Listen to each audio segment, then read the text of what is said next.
حضور نبی رحمت صلی اللہ علیہ وسلم نے ارشاد فرمایا 4 اشخاص ایسے ہیں جن کو جنت میں جانے سے کوئی چیز نہیں روک سکتی، اور فرمایا اگر لوگوں کے سست پڑ جانے کا اندیشہ نہ ہو تو اے عمر میں تجھ کو کہوں کہ یہ بات گلی اور بازاروں میں لوگوں کو بتا دو۔ اور پھر حضور نے ان 4 اشخاص کا تذکرہ کیا۔ ایک وہ شخص جو والدین کے ساتھ حسن سلوک کرتا ہے، دوسرا وہ شخص جس کی اولاد زیادہ ہے ذرائع آمدنی تھوڑے ہیں لیکن وہ اپنی اولاد کے پیٹ میں لقمہ حرام نہیں جانے دیتا۔ جب ذرائع آمدنی زیادہ ہوں اور پھر حرام سے بچنا یہ بھی بہت بڑی سعادت ہے، لیکن جب ذرائع آمدنی بھی تھوڑے ہوں اور اولاد بھی زیادہ ہو تو پھر حرام سے بچنا یہ بڑا مشکل اور آزمائش کا مرحلہ ہوتا ہے۔ تو جو اس موقع میں رزق حرام سے بچا، قیامت کے دن حضور کے فرمان کے مطابق جنت میں جانے سے اسے کوئی شے نہیں روک سکتی۔ اور ہم صحابہ کی زندگیاں دیکھتے ہیں، فجر کی نماز ہوتی ہے، ایک صحابی جلدی سے اٹھ کے چلے جاتے ہیں۔ ایک دن آقا کریم نے پوچھا کہ ابو درداء کیا بات ہے؟ تو حضرت ابو درداء نے عرض کی حضور آپ جانتے ہیں آج کل مدینے میں کھجوریں پکنے کا موسم ہے اور سحری کے وقت ٹھنڈی ہوائیں مدینے کی سرزمین کو سلام کرنے بھی آتی۔ میرے ہمسائے کے صحن میں ایک اونچا لمبا درخت ہے کھجور کا جس کا جھکاؤ میرے گھر کی سمت ہے، اور جب ہوا چلتی ہے تو اس سے کھجوریں ٹوٹ کے میرے ویڑے میں گر پڑتی ہیں۔ میں جلدی جلدی اس لیے چلا جاتا ہوں کہ بچوں کے اٹھنے سے قبل وہ کھجوریں اٹھا کے ان کے گھر میں پھینک دوں، کہیں ایسا نہ ہو کہ میرا بچہ کوئی کھجور اٹھا کے اپنے منہ میں ڈال لے۔ یہ صحابہ کا مزاج۔ اور ہماری سڑک سے گنے کی ٹرالی گزر کر تو دیکھیں، ہم بچے کو شاباش دیتے ہیں کہ بڑا دلیر نکلا ہے۔ جس کو آج آپ حوصلہ افزائی کر رہے ہیں کل بڑا ہو کے ڈاکو بنے گا، کل بڑا ہو کے راہزن اور لٹیرا بنے گا۔ اولاد کی تربیت کے باب میں یہ بات ہے کہ اگر وہ گناہ کا ارتکاب بچپن میں بھی کرتے ہیں تو ان کی وہاں حوصلہ شکنی کی جائے تاکہ ان کے دل میں گناہ سے نفرت پیدا ہو جائے۔ تو حضرت ابو درداء نے عرض کی حضور میں اس لیے جلدی چلا جاتا ہوں کہ ہمسائے کے گھر سے جو کھجور کا درخت ہماری سمت چکا ہوا ہے اس کی کھجوریں جو گرتی ہیں میں ان کو اٹھا کے ان کے صحن میں پھینک دوں تاکہ کہ میرا بچہ وہ کھجور اپنے اندر نہ لے لے۔ اور آپ جانتے ہیں کہ حضرت امام حسین رضی اللہ تعالیٰ عنہ مسجد نبوی میں آئے، صدقے کی کھجوروں کا ڈھیر لگا ہوا تھا، بچے تھے، کھجور اٹھا کے انہوں نے اپنے منہ میں ڈال لی۔ تو آقا کریم صلی اللہ علیہ وسلم تیزی سے آگے بڑھے اور ان کے حلق میں انگلی ڈال کر حضور نے کہا کہ اس کو نکالو باہر، اور اندر سے کھجور باہر نکلوا دی۔ میں اور آپ اپنے رزق پر کہ جس نے ایسی سچی توبہ کی کہ دوبارہ گناہ کی طرف جانا اتنا مشکل ہے جس طرح تھن سے نکلا ہوا دودھ دوبارہ اندر نہیں جا سکتا۔ اور چوتھی وہ عورت جس نے اپنی ساری محبتیں اپنے خامد پہ نچھاور کر دی اور اس حال میں مری کہ اس کا خامد اس پہ راضی تھا، اس کو جنت میں جانے سے کوئی چیز نہیں روک سکتی۔ تو دنیا کے اوپر مشکلات سہیں، دنیا کے اوپر اذیتیں سہیں، لیکن کل قیامت کے دن مالک ان کو بدلہ عطا فرمائے گا۔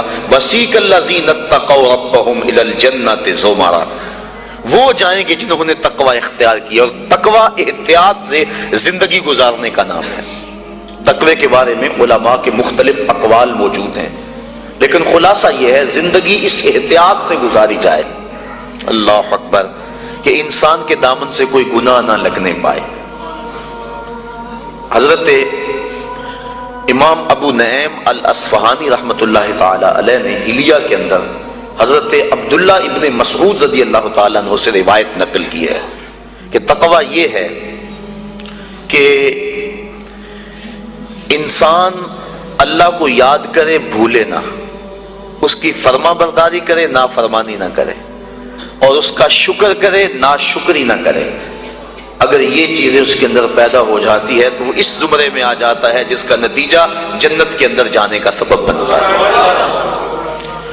اور حضرت ابو ہریرہ رضی اللہ تعالیٰ عنہ سے ایک روایت ہے جس کو امام ترمذی نے نقل کیا ہے کہ ایک دن حضور تشریف فرما تھے، فرمایا کہ کوئی ہے کہ جس کو میں نصیحت کروں اور وہ اس پہ خود عمل کرے یا ایسے لوگوں تک پہنچائے جو اس پہ عمل کرے؟ تو حضرت ابو ہریرہ رضی اللہ تعالی عنہ فرماتے ہیں میں نے عرض کی حضور میں ہوں، آپ مجھے وہ نصیحتیں کریں۔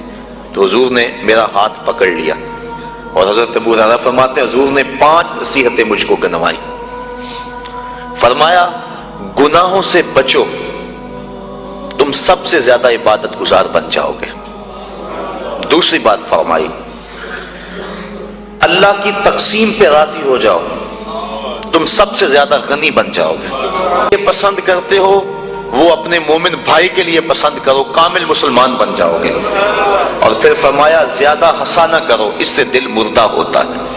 فرمایا یہ 5 وصیتیں اللہ کے رسول نے مجھ کو گنوائیں۔ انسان گناہ کو ترک کرے، علماء نے کہا یہ تقویٰ ہے۔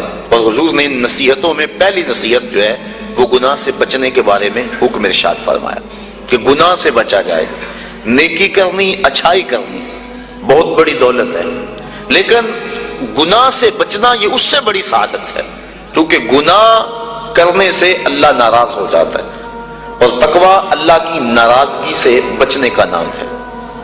تقوی کے بارے میں علماء کرام نے اور بھی روایات، مختلف اقوال بزرگوں کے بیان کیے ہیں کہ انہوں نے تقوی کی دولت اختیار کر کے اپنے آپ کو جنت کا حقدار بنایا اور اپنی زندگی کا ایک ایک لمحہ اللہ کی رضا کے لیے گزارا۔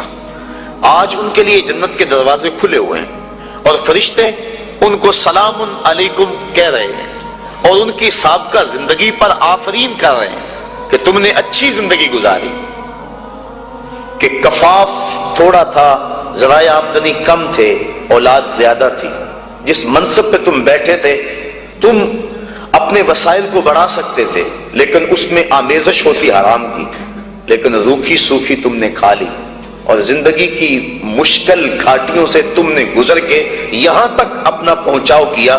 آج اللہ کی رحمتیں بڑھ کے تمہارا استقبال کر رہی۔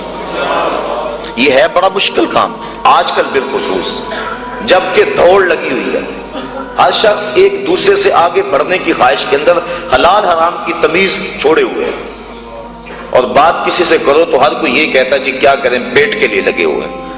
پیٹ تو 2 روٹیاں صبح مانگتا ہے، 2 شام کو مانگتا ہے، 2 دوپہر کو مانگتا ہے۔ پیٹ کا اتنا لمبا چوڑا مطالبہ نہیں ہے، صرف ہم 2 دنی 4 کے چکر میں پڑے ہوئے ہیں۔ جو بندہ جہاں ہے وہاں وہ راضی نہیں ہے۔ اور اس حدیث کا جو دوسرا ٹکڑا ہے، حضور کی جو دوسری نصیحت، اس میں یہ فرمایا گیا اللہ کی تقسیم پہ راضی ہو جاؤ، سب سے بڑے غنی ہو جاؤ گے۔ غنا دل کی بے نیازی کا نام ہے، تو جتنی مرضی دولت اور پھر بھی طلب ہو تو پھر تو انسان اس طلب میں جل رہا ہے، اطمینان مل ہی نہیں رہا۔ لیکن کفاف تھوڑا ہے، ذرائع آمدنی تھوڑے ہیں، اس سوکھی روٹی پر بھی صبر ہے، قناعت ہے، تو جو لطف اس دسترخوان پہ بیٹھ کر کھانے کا ہے وہ 5 سٹار ہوٹلوں میں کھانے کا بھی نہیں ہے۔ تو یہ حضور کا جملہ کتنا خوبصورت ہے، اور اگر نہیں ہم اللہ کی تقسیم پہ راضی ہوں گے تو کیا کریں گے؟